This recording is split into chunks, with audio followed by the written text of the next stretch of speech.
It's March 26th, and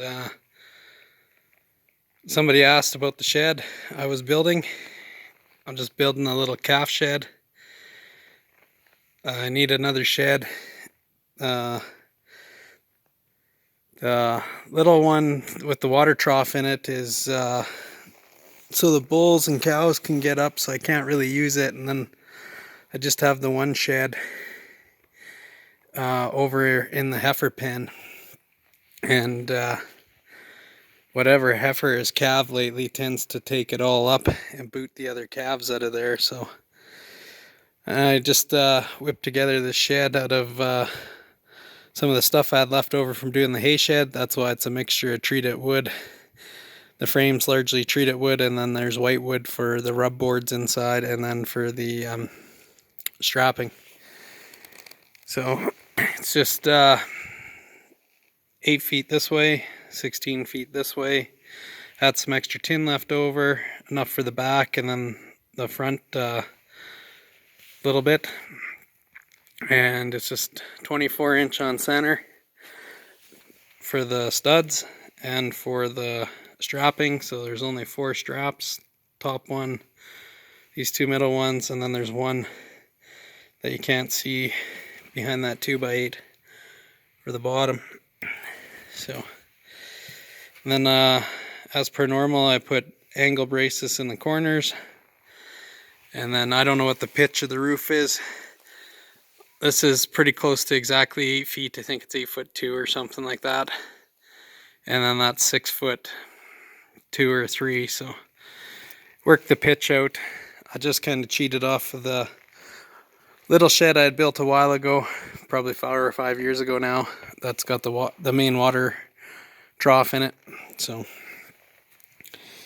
it's got skids on the bottom. They're just 4x4s that I had laying around. This is just some junky 2x8 left over. It's just economy grade. It's kind of junky, but the cows probably aren't going to complain too much about it. It's got a 2x10 beam header across the top with angle brace in each corner. And then on this one I put a 2x4 ledger board and nailed the 2x4s through the 2x10, and then toe nailed them down to that ledger board.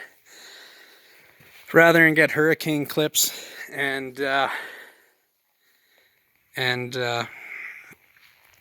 put hurricane clips on, I didn't have any, and I don't think it's that big a deal for a small shed like this to have hurricane clips. It's a nice feature, but I didn't have any here, and I wasn't making a special trip to the hardware store. And then so the front will just have tin going along there, which is sitting right there.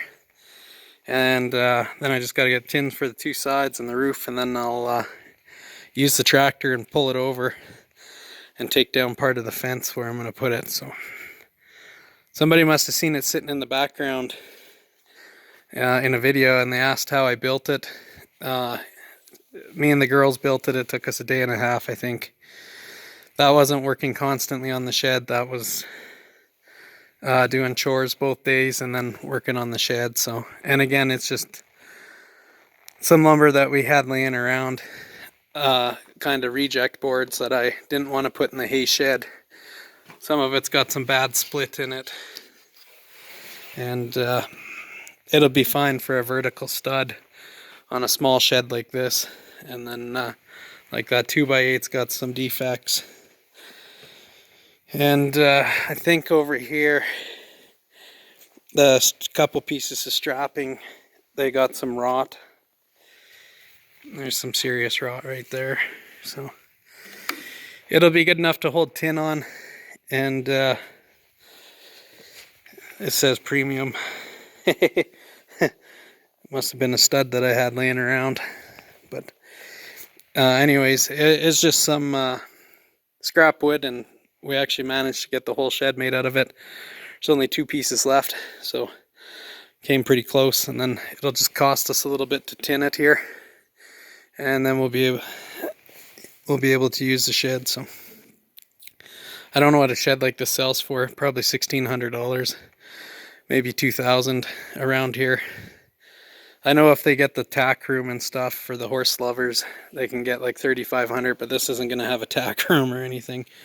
So this is just a pretty cheap little calf shed we threw up, and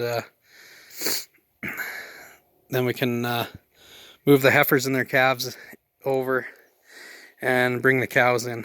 So anyways, just a close up again. Don't really know what to show. I guess get a hold of me again if you have any questions. I legged it down to the skid and nailed it. It's pretty much built to building code specs, but it's just a shed too.